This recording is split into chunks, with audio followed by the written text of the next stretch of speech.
first of all, this is Gary Kent and Joe O'Connell. Joe used to write for the Dallas Morning News and is now down in Austin. Actually, they both live in Austin. We did a roundtable when we were starting. When you were starting. And the movie had a different name. Yes. The distributor didn't like my name. Was it did we determine that was 4 years ago, 5 years ago? Something like it. It took a long time. It took a long time to figure out how to make a documentary. Right. I'm now almost done with my second one, which took a whole lot less time. So, we have a rough cut that we got like this past week. So we'll get into all of that. Yeah, sure. But I just wanted to let y'all know that I was so thrilled to have them both up here. And so Gary Kent is a stuntman. He will tell you all of the films he's been on. He's the most interesting man in the world. Yeah. He is. He's the real thing. He is Brad Pitt in Once Upon a Time in Hollywood, at least partially. He was on the Spahn Ranch, encountered Charles Manson. Is this something that's included in the documentary? Well, let's get started. Okay. All right. So here we go.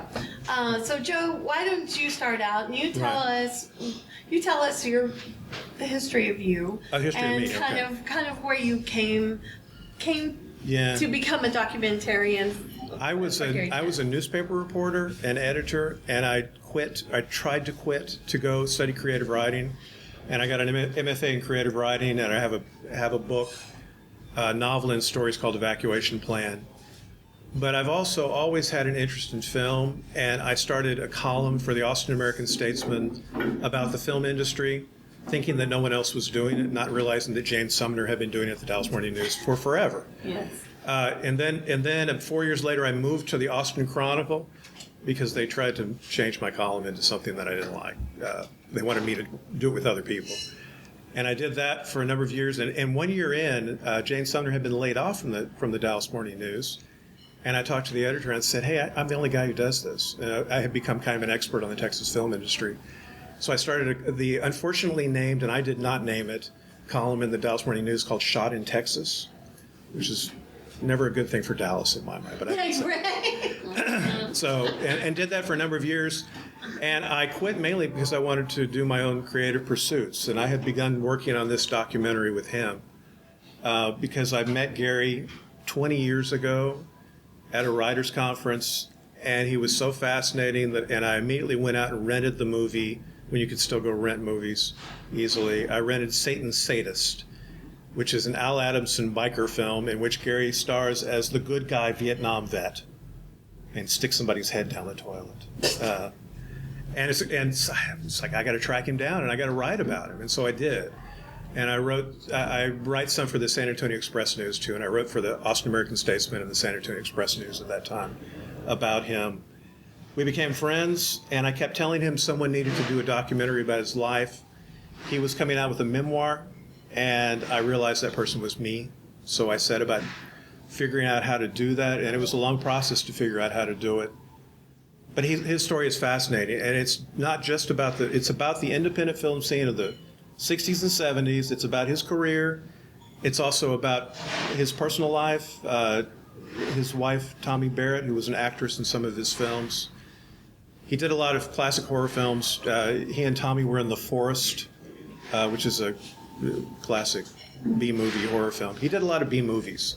He was in biker films, horror films, all that kind of stuff, westerns. And he's worked more than 100 films. He's the most fascinating guy, and I realized that his story was what needed to be told. So there you have it. You about said it. Yeah, we can all go. We spent the afternoon with another one of the stunt guys featured in the documentary who lives here outside of Dallas, named Chuck Bale. And Chuck Bale was the star of the movie The Stuntman. Which, one of the stars. Yeah, if you don't know the movie The Stuntman, you should watch it. It was an Academy Award nominee. Won one Academy Award, I believe. That's what Chuck was saying for screenplay.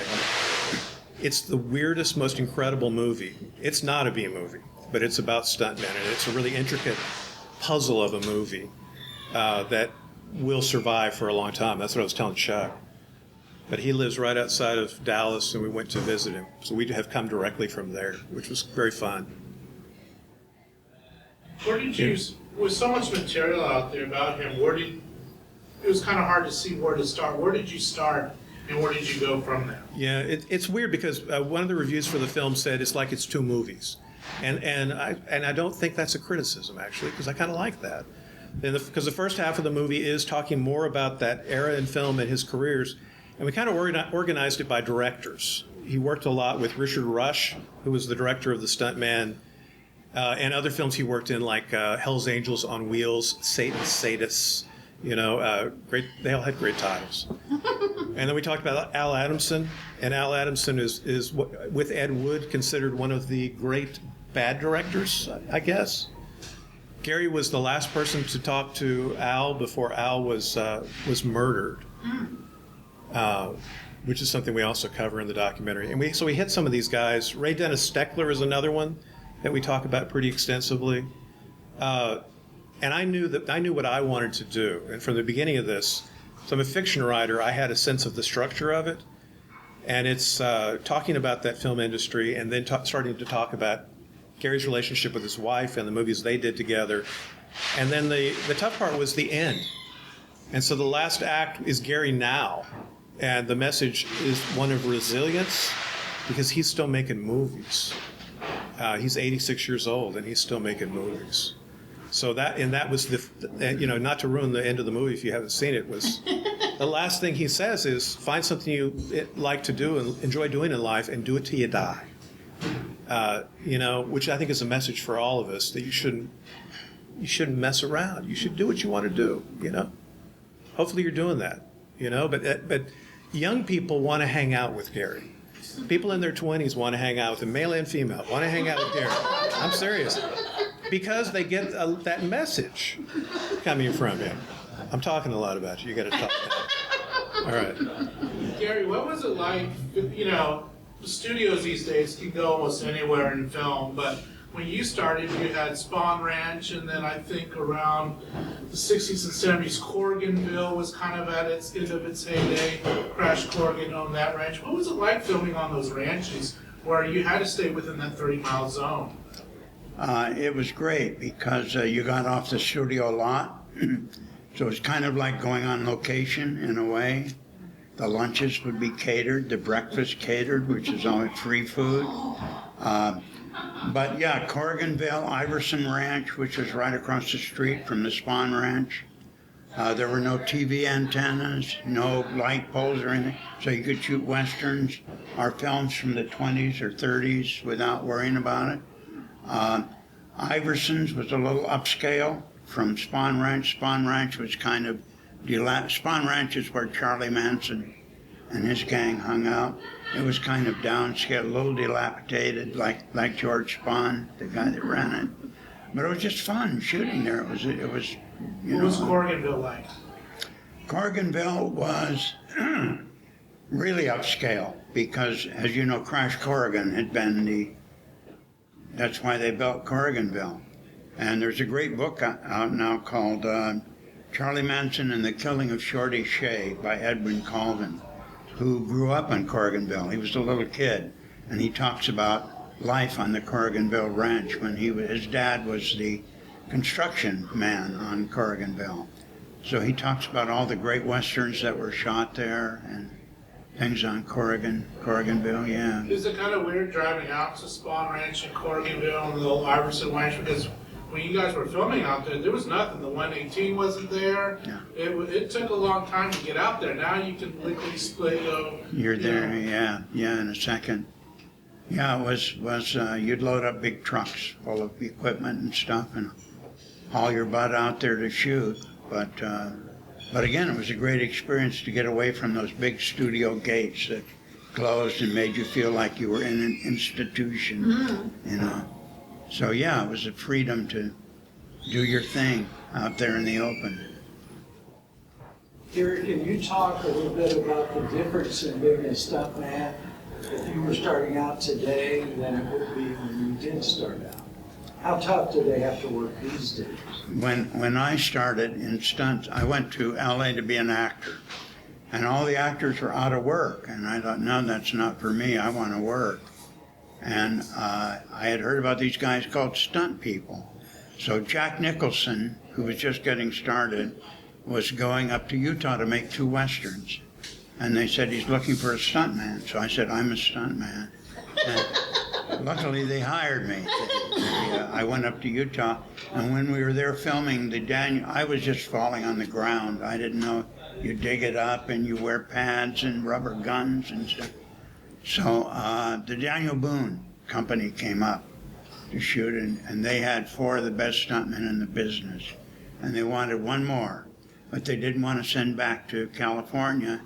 So Nicholson said, I've got a great stuntman. He doesn't use pads. He doesn't do anything. He just, well, they said, send him over, send him over. So they sent me over to Daniel Boone, and after they made a lot of fun of me and put me through the ropes, they started teaching me what it was all about. And in those days, there were no stunt schools where you could go and study how to do stunts. It was pretty much, you'd better learn, meet a stunt guy and carry his bag for him for nothing for a little while until they trusted you enough to give you a gag to do. A gag being a stunt. A gig would be a job, and a gag would be the stunt. So, there were no stunt schools, and it was like being hired by somebody that knew and trusted you, and then you became part of this great brotherhood, sisterhood kind of thing. So, today, there are 10 million stunt schools all over the place, and it's so CGI'd to death. It's just not like the old days where you really crashed cars and you really rolled them and you really did high falls and now they just do it all by computer and you just stand there and pretend like you're falling. They put a green screen behind you. So it's changed a lot. Not that they still don't do dangerous stuff, because they do. It's the only job on a movie where you can get killed or even hurt, really badly, and it happens every year. So, and we're a little bit miffed that the Academy still does not recognize stuntmen, because the studios don't want you to know it's not really Tom Cruise, it's his stunt guy. They want to keep the magic, and you can't blame them. And there's a push to change that. Yeah, it may change, so we'll see. The Alamo Drafthouse has a push to promote that idea, and before every showing of Once Upon a Time in Hollywood, they're showing Gary talking on the screen. So if you see that movie there, I don't know how many more days it has. It's maybe the last Get one. out to the Alamo now. Yeah, they have like three different little segments with him before the movie, which is pretty cool. You saw it? Okay, cool. The Alamo. And the very first thing they show is Satan Sadist, the movie I was talking about, because they start a half hour before, And when you go to the Alamo, you want to get there like way early so you can see all that stuff, no matter what the movie, because it's cool stuff, Can you kind of talk about what filmmaking was like back then? Because a lot of the films that you were on, they were just cranking them out. I mean, it was down and dirty, and you were going from literally one production to another week by week. And it's so different from what it is today. So you kind of talk about what it was like. Good question, thank you. The thing that happened that was lucky for us was television came in. So Mom and Dad kept the kids home to watch TV, and the drive-ins had no product. And the studios, majors, avoided the drive-ins, and at the time it was sort of a down thing. So they were looking for product, and it gave a chance for all these young filmmakers to get their films made and distributed and shown. In a way that's kind of similar today because of the change in equipment. Right. If you got $10, you can go rent a camera and go shoot a movie. Doesn't mean it's going to be good, or you can get it shown, but you can shoot one. And that was kind of the feeling then, that all the outlaws were running around making movies, which was good because it gave us a lot of work. Yeah. And there's crazy people like Steckler, who was really just his neighbor. He said, Gary, you want to make a movie? I'm making a movie about serial killers. You want to come star in it? I mean, that's literal, right? Yeah. That is Thrill Killers, which is kind of a cult film that he starred in. It's just down and dirty the way that they just made these movies, and they were like literally cranking them out. week by week by week, and now these films are considered, some of them are considered cult, favorites. And Yeah. I mean, how does it make you feel to have Hell Angels on Wheels and films like that you worked on that are now being pressed into Blu-ray and they're being celebrated by Alamo and other releasing companies? How does that make you feel? That did you ever know when you were making this film that this would happen 50, 60 years? Hadn't a clue, but I love it. I love the fact that they're getting some notice. The great thing about them, thank you for that question. The great thing then was because you didn't have a lot of money and you weren't a studio film, you had to make up stuff. You had to figure out how to do things without a lot of money. So it was, and you did a lot of different jobs. On the major studios, an actor didn't pick up a reflector and carry it. Whereas on the independent, you would hold a reflector, After you did your close-up, you'd hold the light for the...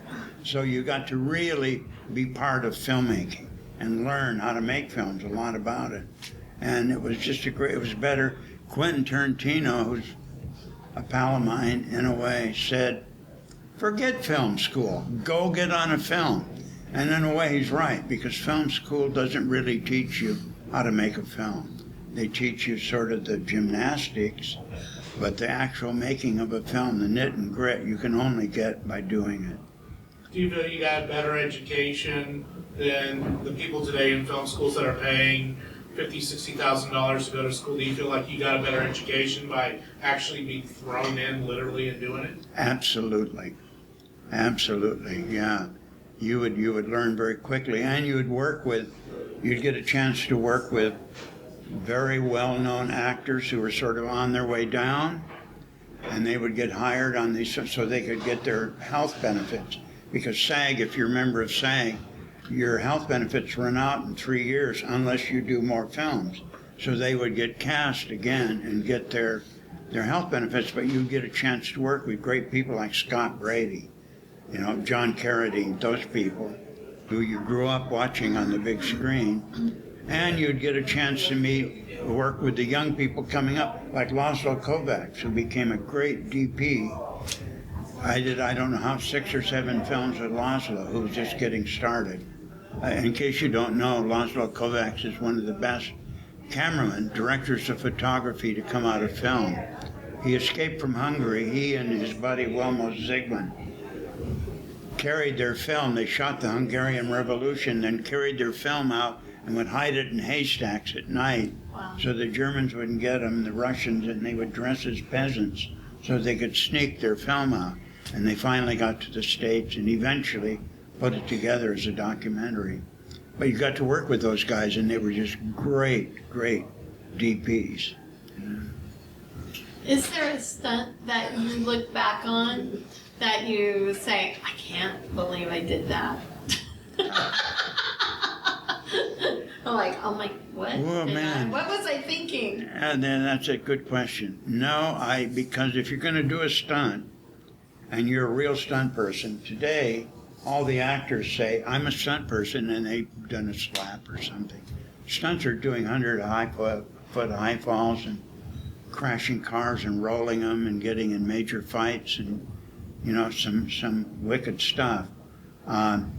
But if you have a stunt to do, you think it over. So you do all your thinking way ahead of time, so that by the time you do the stunt, you're not even thinking about it. You're just doing it because you've gone over it and over it.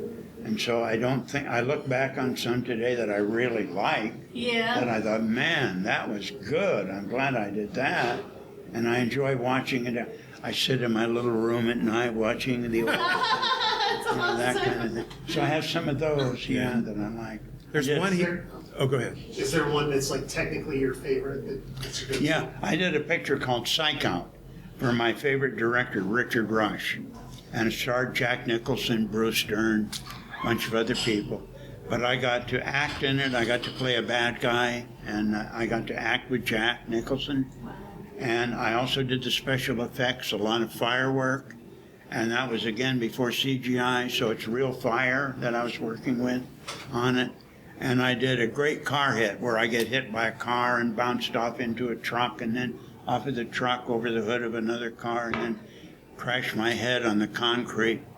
When I see that stunt, I go, I don't believe I did that. But I'm very proud of it. I like the look of it. Thank you. Gary, in Danger God, you sing a song called Thank You for Sharing. Right. I'm wondering how difficult it was for you to share the tough things you talk about. I'm sorry? The tough things you talk about. How difficult it was to share the tough things you talked about. About Tommy and other things. How tough was that? Oh, that's a little tough. Yeah. I lost my wife to cancer. She was much younger than I by 16 years. So I thought, man, she's going to outlive me by many, many years. But she passed away pretty young, 54. And that was very tough. And it's tough for me to address that to this day, because I just love that lady so much. She was just great. So yeah, I miss her a lot. And there are some moments in the film that I think he still has a hard time with. You know, Right. some of those very personal moments, because there are very personal moments near the end of the movie. There's a moment where he goes back to his home state of Washington, and he goes back to the University of Washington. Gary was a third-string quarterback for the Washington Huskies for a very young coach named Darrell Royal.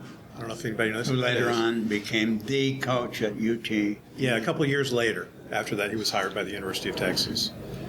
And we went back to the campus, and that was like a very nostalgic moment. We went back there, and his sister died. My sister had just died, and we went to the funeral, Joe and I. And I kept it all in until after the funeral. And we were driving out to the campus to visit my old fraternity house. And on the way, it all caught up with me. So I have a minor moment where I fall apart and we... That's okay. Yeah. Is there a particular film that you have done that has not been released on home video or streaming services that you wish that was going to be released, that you wish the public would see? Yeah, now I don't know if it's been released now, but for a long, long time you couldn't get it. And there's a picture called Freebie and the Bean with Alan Arkin and James Caan, which we shot in San Francisco. Some of the best car chases I've ever done in my life. Chuck Bale gaffed Yeah. him. I'm sure it's, It's It's they a just great played it at movie. the Alamo, but you have a hard time getting it on. You couldn't get it for the longest time, and maybe you can now. I'm not sure, but if you haven't seen it, you should see it. It's very funny. When we started the documentary, there are two films of his that are lost, and one of them was found, and we actually included it in the documentary originally, but I found what we shot to be kind of boring, so I ended up cutting it out. That's the kind of decision you make, which is called Secret Places, Secret Things, which he directed. But there's another movie that is still lost, and it was done by Al Adamson, and Al Adamson's producing partner, Sam Sherman, has no idea where it is. And it's interesting because it's a Western, and Gary shot it at Spawn Ranch, and that's where he met Charles Manson. It's called Lash of Lust. And you say that you have some incredible stunts in it that you would like to see, but you've never seen the movie. Yeah, I've never seen the movie, and I've never seen the stunts, but I did a great saddle fall. And then I did a fight with Jimmy Lemp, who at the time had just been a defensive back for the Minnesota Vikings. We did a fight out in the desert together. I choreographed it. We didn't have any props, no bottles or breakaways. We were just duking it out, skin against skin, and it was just incredible. The whole crew just stopped and watched the fight. So to this day, I'm going, why can't I get that fight or that? But no, can't get it. One day, it'll show up someday. You know, making a documentary like this, it has to be extremely hard because you have so many resources to pull from. I mean, It's tough, yeah. you must have a lot of stuff on the cutting floor and stuff that you wish that you could put in. I mean, what was it like just getting the rights to these films and these clips? Well, you do your best you can, and then we're using fair use for a lot. Because there are cases where these are very small films and the filmmakers are dead. I contact their children, and they say, well, use it if you want, that kind of thing. So nobody knows. So there is fair use protection for documentary filmmakers if it's for an educational purpose, which I think it is, because we're talking about an era in film. There are other things that I would like to have included that I didn't know. There is a woman named Hetty Dietz, who was the on-set photographer for a lot of independent films. And she gave Gary her photo collection before she died. And I purchased that from Gary. And in it is, Gary was offered a stunt. A truck goes into the water. And he said he wanted $400, right? Yeah, I wanted $400 to go off a pier into the water, a pickup truck. But they didn't want to pay me $400 to do it, so they hired another stuntman, Vic Rivers, to do the stunt. And he had his wife and son with him, but he had never done that particular gag. You have to wait down the back of the pickup because the motor is going to push you right down, which he did not do. So when he went off the pier, the pickup truck went straight down into 20 feet of mud, and they couldn't get him out, and he suffocated with his wife and Yeah, and there's a series of photos that I have by Hetty Dietz of this happening, and then of the rescue attempt. Yeah. It's, you know, it's really sad. As a stuntman, you really got to know science too. You know, Yeah, how far to jump a car or how to weigh down a vehicle or whatnot. Absolutely. That's a good comment. Again, when we do car chases, you start off, all the stuntmen get together way ahead of time, and you have little toy cars, and you all work out what you're going to do with toy cars before you go and actually do it. And then you'll do a couple of dry runs at half speed, never full speed, until you're actually doing it. But pertaining to, do I have a film that I wish had gotten shown that wasn't? I made a film here years and years and years ago called The Pyramid. My friend Larry Ratliff, who's right behind you, was a big part of that, partially based on things Larry told me about his career. And we made it years and years ago. It's a very strange film about consciousness. And I had my actors acting with real leaders in the Edgar Mitchell, who was Sixth Man on the Moon, Thelma Moss, who was head of neuropsychiatry at UCLA. So I had my actors interacting with real people in the consciousness movement. It opened and it did great business in Texas, except the distributor was cooking the books and stealing all the money. So I took him to court, and I won, but it took me a year. I got the film back, and I couldn't do anything with it because I was out of money. I had to go back doing stunts. I set it in my garage, where Joe discovered it years later. Long story short, the Alamo Theater bought it from me. Draft House Films. Yeah, Yes. several years ago, and they're going to show it on Turner Classic Underground Movies or whatever it is. Turner, So yeah, after TCM 40 Underground years, in 40 November. years, our film is going to finally show there. We're trying to set up a double bill of The Pyramid and Danger God in Dallas, because this was shot in Dallas. Right. The Pyramid was shot in What year? Dallas. 1970 something? 1973, Yeah, and we released it in 75 until I stopped it. yeah. So very much a Dallas film. And he met his wife, Tommy, who's talked about in the documentary, doing that production. She was an actress in it. She was the lead actress. And y'all were, I don't know, were you dating? You started dating after the production or whatever, right? Kind of after, yeah. Yeah. 4 terabytes of raw material. Wow. This is the editor. Yeah. Of this. Lots of Danger stuff. God. And so through all of his home movies. That's it. All the old films, get all these clips together. It was madness. But I loved it, every bit of it, because Gary is an unknown hero to me, because I, in Austin, worked at Austin Access TV, and I was doing a schlocky Cheek Peeks TV show, much like sneak previews, but we did these schlocky films, and I was watching all of Gary's films, Hells with Angels on Wheels, and then when Joe called me, I need an editor to finish my movie. And so I met Gary years before, but Hell's Angels on Wheels is not a schlocky film. by No, the it's way. actually pretty good. Yeah. It's a good film. In fact, most bikers will say Easy Rider is not the quintessential biker film. Hell's Angels on Wheels It was is. a very daring film at the time. Yeah, it includes actual Hells Angels. Yeah. Yeah, So, Sonny yeah, Barger. including the leader of the Hells Angels, Sonny Barger. Directed by my favorite director, Richard Rush, who Yeah. did The Stuntman, Freebie and the Bean, Color of Night, Getting Straight. You know, with you being in Westerns, what did you think about Once Upon a Time in Hollywood? And also, too, what did you think about, you know, The Hateful Eight? Because those, to me, are the most current films that have, well, Hateful Eight is a Western, but, Once Upon a Time has a lot of Western scenes. What did you think? Did it get the feel of the old Corriganville, Spawn Ranch, Iverson Ranch stuff, or did it not get it? Once Upon a Time in Hollywood did. I loved it. And they had a really good recreation of the Spawn Ranch. Spot on. Except George Spawn's house wasn't up on that little bluff. It was on level ground. It had steps going up to a little porch, but you didn't go up a hill to get in. And Tex Watson was not a horseman. He didn't go near a horse. Oh. They had him galloping around, and Once Upon a Time in Hollywood, that was not Tex. Tex was just weird and crazy, and he walked around all the time with guns on his hips.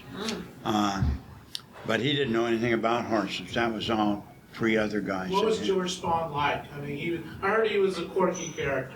He was. He was blind, of course. I never saw him in bed, but Bruce Dern sort of had him spot on in a way that kind of looked like George. But George was always sitting at a table. You'd go to his house. I production managed a lot, so I would have to go to George Spawn and make arrangements for us to shoot there. You'd walk in his house, and the minute you went in, the smell would just kill you. There'd be rats everywhere and old food all over the table, and George would be sitting there with a cup of coffee, blind, with Squeaky Frome looking after him, one of the Manson girls who took care of him in a variety of ways. And he would sit there drinking his coffee and up the price, or try and up it for shooting there all the time. So Bruce kind of had him down because he was kind of cranky. He had a good sense of humor, but again, he didn't know it because he couldn't see it. But his house was just a rat's nest of filth. Did he get along with Ray Corrigan and the other ranch owners in the area? You know, that's a good question. I don't know if he did. I do not know the answer to that. And did you meet Ray Corrigan? I did not meet Corrigan. I shot there, but I never met Ray.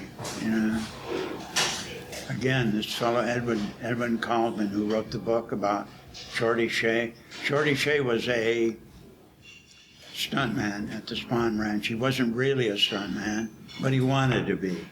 He had this stunt. Chuck was talking about it today to us. He would, when the real stuntmen were there, he'd say, "Hey, I've got a stunt I bet you won't do." And we would say, "Well, there's a lot of stunts we won't do." And he'd say, "Watch this." And he'd tie a rope around his neck and then get a horse and tie a rope around the saddle horn. Then he'd throw a rock at the horse so the horse would take off and drag him by the neck. And I said, "You're damn right I won't do that." Who would do that? But they were always around. Those were the guys that wrangled the horses at the Spawn Ranch. The Manson clan had little to do with the horses. Again, in Once Upon a Time in Hollywood, it has them taking people on trail rides. They did not do that. It was Shorty Shea and Juan Flynn and a couple of sort of wranglers that hung around them. But the Manson people just sort of lived off in the old buildings and stuff. And they would come around and beg our lunches from us when we were, "Can I have your cupcakes? Can I have your sandwich?" That kind of thing. So we just knew them as these sort of unkempt people that hung around the set. Mostly girls. There'd be a couple people, but a couple of guys, but mostly girls just hanging around. Very strange. But you like Brad Pitt's portrayal. I like Brad Pitt. I thought he was spot on. Spot on. You ever go back and visit the old ranches, walk around? I have not. Again, that's a good question. The last time I was at Spawn Ranch, it wasn't there. It had already been demolished. I went looking for it with some other people, long gone. And I did not go to Iverson's or Corriganville. Corriganville is now a regional park. I go biking there when I'm in town. Do you really? Yeah. Oh, I'll be You done. can still see like the Sherwood Forest when they would film the running. You still had the road where the camera car would go down and Right. underground tanks. That they Oh, I'll be darned. Yeah. Oh, that's interesting. Yeah, I'll have to check it out next time I go to LA. But I remember that in Vasquez Rocks. Remember Vasquez Rocks? I shot my first Western ever at Vasquez Rocks. The old days. The old days where there was no people, no traffic, no. No, nothing. No. Now you have CV Valley that's growing up around Oh, there. yeah. Yeah. So tell us about your interaction with Charlie Manson. My interaction with Charlie, although I would see him hanging around a lot, I didn't know who he was. He was just one of the people. But we were using a dune buggy that belonged to my buddy Bud Cardo's as a camera car. And it broke down, and I needed to get it fixed. I was the production manager. So I asked Patricia Krenwinkel, one of the girls. We hired them as extras sometimes. I said, I need to find a good mechanic. Do you know one? And she said, yes, we got a great mechanic.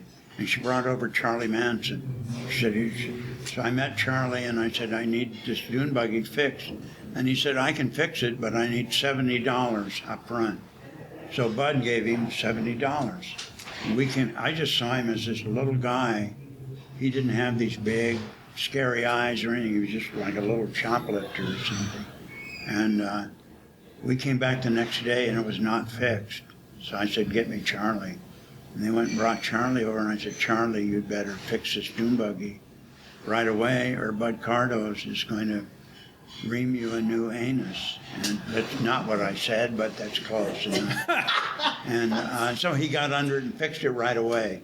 And that was my my meeting with Charlie Manson. How many days or weeks or months before? We found out. No, yeah, before the Manson. Not long, because at that time when I hired him to do the dune buggy, they had already done the murder. Oh, they had. Yeah, because we shot there, so we had no idea. They were getting ready to move out to the Barker Ranch at that time, but the murders had already happened. We had no, except Shorty Shea, the stunt guy who got dragged by the neck, had disappeared. And we were all going, what happened to Shorty Shea? What? We did not know that Charlie had killed Shorty Shea. Most people know the Rosemary LaBianca and her husband and Sharon Tate had all been murdered, and most people know that. But also Shorty Shea, this wonderful guy who wanted to be a stuntman, had been cut up, his head severed, parts of his body thrown down a well. We found out years later what had happened to him, but people were just going, what happened to that great guy, Shorty Shea? Wow. Yeah, he was one of the victims. Scary thing. And then Al Adamson, Joe mentioned, I had talked to Al. This director I liked a lot. I did several films for him, mostly bad films, but hey, it was work. And he gave a lot of work, as I say, to the old-timey actors like Scott Brady, Dracula versus Frankenstein. Jim Davis, and those guys. So Al called me. Someone said, Gary Graver, a cameraman, called me and said, Al Adamson, who was living in Palm Springs, would like to talk to you. I hadn't talked to him for years. He said, give him a call. So I gave Al a call. I love hearing from you. I'm getting ready to do more films. It's wonderful. I'm going to do a film about outer space, blah, blah, blah. I only have one problem. The guy I hired to do construction on my house has been stealing from me. And I'm going to confront him, and if he doesn't pay me, I'm going to throw his ass in jail. And I said, gee, Al, I hope that goes well. And hung up, and then I didn't hear from Al. And he said he'd call me. He was going to send me a script. It didn't happen. And then time went by, and I called, and this strange voice answered the phone and said, Al is in Europe. And I knew Al wouldn't go to Europe. You know, what is that all about? And then about a week later, I got a call from Gary Graver again. He said, guess what? And I said, what? He said, they found Al's body 18 feet under his jacuzzi in his house. The construction guy had hit him over the head with a hammer, killed him because Al confronted him about stealing money. The guy hit him, upended the jacuzzi, buried him down, wrapped in gauze like a cocoon, filled it back up, put the jacuzzi back, cemented around it. So I asked they flew me in to be a witness at the trial. And I asked the detective, how did you know Al was down? And he said, when somebody's missing and you see fresh cement, your mind goes, wait a minute, I'd better see what's under that cement. And that's how they found him. He's got stories. Yeah. He has a lot of stories. Wow. One other film that I would have liked to have included, back to that, because I never could find it, and it's a Hong Kong film that he did this flaming car stunt, and this is not that long ago. It's like 90s, right? Right, late 90s. And it's called Gun of Dragon. Gun of Dragon. And I finally found a DVD of it. So it took me forever to finally find, but it was too late to be in the movie. Of course. So, That film was so much fun. It was, again, a Chinese film company, and we shot in Puerto Rico. I got the call to go down to Puerto Rico, and all the fights were martial arts being done by the Chinese, but they couldn't drive cars for beans, so they hired 4 of us to go down and do all the car work. Puerto Rico was just like a carnival to me. I loved it. And then from there we went to Chinatown in New York to do a car chase. And ever since I'd done car chases in Freebie and San Francisco and LA and Seattle, but I always wanted to do New York since French Connections and seeing that movie. And finally on this Chinese film, we got to do we chased each other through all the different boroughs, Little Italy, Chinatown, Manhattan, ended up in a big fiery thing on the Brooklyn Pier. So yeah, that picture was a lot of fun. I'd like to have that in the documentary. And film companies are the same, whether you're Chinese or American. They're all the crew is still the same. And I found this out, except for breakfast. At American film, you always have coffee and donuts, and fruit and stuff. The Chinese had hot tea with all these little squiggly things sticking out of it that would be wiggling around. I go, no, thank you. But like an American film company, I just remembered the still man, who was a very taciturn fellow, not too friendly. One day I heard the makeup trailer door fly open and this woman come out screaming. The makeup woman, she had a cup of hot tea and she threw it in the face of the still guy that nobody liked anyway. And I thought, yeah, just like American companies, very much the same. What is the most difficult car to do a car chase in or stunt in? Is there a particular car or brand that's like? Yeah, avoid Hondas and, all the little Mickey Mouse cars. Helen Minks, you don't want to be in that. You want a muscle car, a good muscle car. And of course now, back then we had what we call a flank strap, just like you have on a horse for making buck. You'd have a flank strap running from the undercarriage of the car across the seat. So when you did a car roll, you would throw your arm under that flank and it would pull you down to the seat and the car would roll, but it would seldom go down below how the windows go up, where the window sill begins. That's usually where it would stop cratering. So you'd be fairly safe. But now you have a roll cage, stainless steel built in pretty heavy, and you're like this so you don't flop around, because that's how you break your neck. So you're just tied in like this when you do the roll, but you've got this roll cage around you protecting you. So Hondas are no-go. Right. Forget the Honda. Okay, check. Forget the Hondas. Yeah. Is there a stunt that you never got to do as well as wanted to do? Well, that's a good question. No, to be honest with you, I pretty much got to do all I wanted to do. I wanted to do the car chases. I love car chases. I got to do a bunch of high falls that I'm proud of, that I've done. Did a lot of firework. I was so lucky because I got right away. I started getting not only good gags to do myself, but I got to direct a lot of stunts. We mentioned Richard Rush, who did Psych Out, Freebie and the Bean. Richard was an action-oriented fellow, but he didn't really direct action. He would turn it over to you, so you would even get your hands on the camera, and you'd get to set up angles and stuff. So I love doing that. I love coordinating stunts. I have a picture called Rainy Day Friends, which starts directed. I directed it, and it starts with Esai Morales, the actor, being dragged. He's under a pickup truck. He's trying to steal a radio out of a car, and it turns out it's a plainclothes cop car. And so he rolls out of it underneath the pickup, and the guy comes out to drive the pickup away that he's under. So when he drives it away, a coil wire coil hanging out the back snares his foot, and it drags him onto the freeway, and he's dragged between all these different cars and things.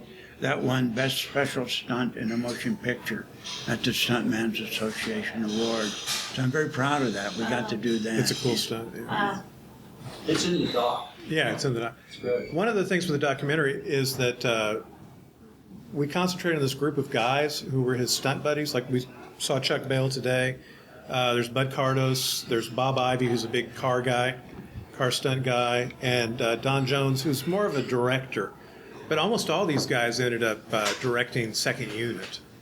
You know, it's kind of a subplot, I guess, in the documentary. These guys wind through the whole story because of his buddies, and they're buddies to this day.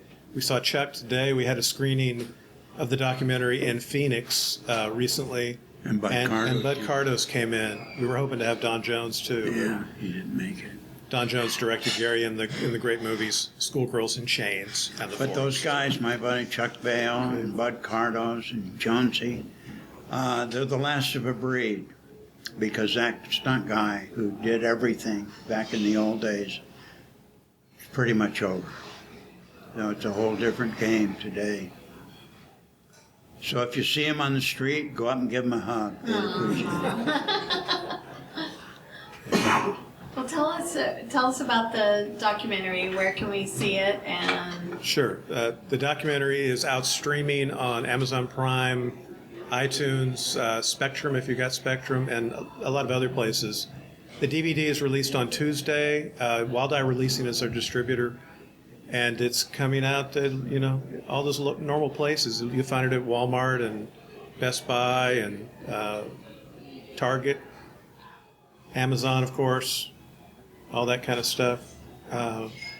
Blu-ray comes out from Dark Side Releasing in November, which is kind of cool, and it's got a whole lot of extended footage on it. And November is also when the Pyramid is The playing. Pyramid, Yes. you sure watch the on Pyramid. TCM. Yeah. Do you have a date? For when it's on TCM? Uh-huh. Yeah, I think it's like 20 something. I don't remember. It's listed online on their schedule. Okay. Yeah, but I can't remember. I think I gave it to you. If you get a chance, watch it. There's Brad Rickberg. He's also in the Pyramid. He was Yeah, just a kid. there you go. Hi, Brad. How you doing? Yeah. It was many years ago. Brad was in my movie. He was just a little boy. There's a lot of- Hey, Elliot yeah. Ray, how you doing? There's a lot of guys and ladies who were little kids being extras. There's like a car crash stunt. Were you involved in the car crash? I mean, the bus crash? No. No? Okay. Oh, okay. There's a big bus crash with little kids. And isn't that what Rex is in? Rex Cumming, who I don't know. He's Mark Cuban's partner. What was Mark Cuban's partner back when they had the tech company that they sold to become rich guys? Right. So So he plays a little kid and goes through the window in this Yeah. bus crash. there's all kinds of ties to Dallas. And Dallas story. pertaining to your question about stunts, that was a stunt that went awry, and how you can fix things that go awry. We hired a guy to roll this school bus, took the kids out, and we put paper mache in the windows to look like kids, their silhouettes and stuff, and he didn't roll it. It didn't roll. He dug a trip trench, and he missed the trench, and he almost ran over the camera. Oh. So what we did is we brought it back and we put a winch around it and we rolled it by wreckers pulling the school bus over. And then I went inside the school bus and had the kids fall around. I would have these little kids fall out of their seats, and I had pads for them, of course. But so when I intercut it, and then I had Rex Cumming, who I mentioned, go through the window of the school bus. We put what we call candy glass in the window, which you can go through and not hurt yourself. So when I cut it all together, you see this horrendous crash, and we never did anything. We didn't hurt anybody, We just faked it. It looks great. Was there anything else that you would like to say, or Joe, that you would like to say that we haven't touched on? I would just like to say thank you all for being here and listening to my BS. I appreciate it. I appreciate it a lot. I learned how to make a documentary, and I'm making a second one. And it's happened a lot more quickly, and it's somewhat, it came from knowing him and from knowing him. It's about Robert Burns, who was the art director on the original Texas Chainsaw Massacre, and Bob's obsession, and I knew him a little bit, I knew Bob a little bit, last years of his life. His obsession with Rondo Hatton. And if you're, I don't know if any of you are horror people, but the Rondo Awards are the big awards given out in the horror community. Rondo Hatton Bob was a very normal-looking guy who was quite strange, and I mean that in a good way. He was very creative and could do anything. He was the art director on Texas Chainsaw Massacre, The Hills Have Eyes, The Howling, Reanimator, Microwave Massacre, all kinds of classic horror films. And meanwhile, Rondo was a very normal guy who was strange-looking, because he was this actor. He was known as the Creeper. And he had a condition. He was a good-looking, all-American kid, great athlete, wanted to be a coach, and he went off to World War I, came back, got hit by mustard gas. Nobody knows if the mustard gas did it, but he ended up with acromegaly, which is a tumor on the pituitary gland, and it makes your face. And you may not know who he is, but you have seen his face because it is an iconic image. And Bob was obsessed with him, and the movie is kind of about that. It's about their two careers and about that obsession, and about Bob who did not find love and happiness, and Rondo who did. And I kind of like that story. We showed him some of the rough cut. We have a rough cut as of last week. So. And when they're done with it, they'll be back. Yeah, we'll be back. Yeah. We'll be back. It's going to be good. That's it, folks, I think. Anything else? That's awesome. All right, Okay. thank you. Thank you, guys. Thank you.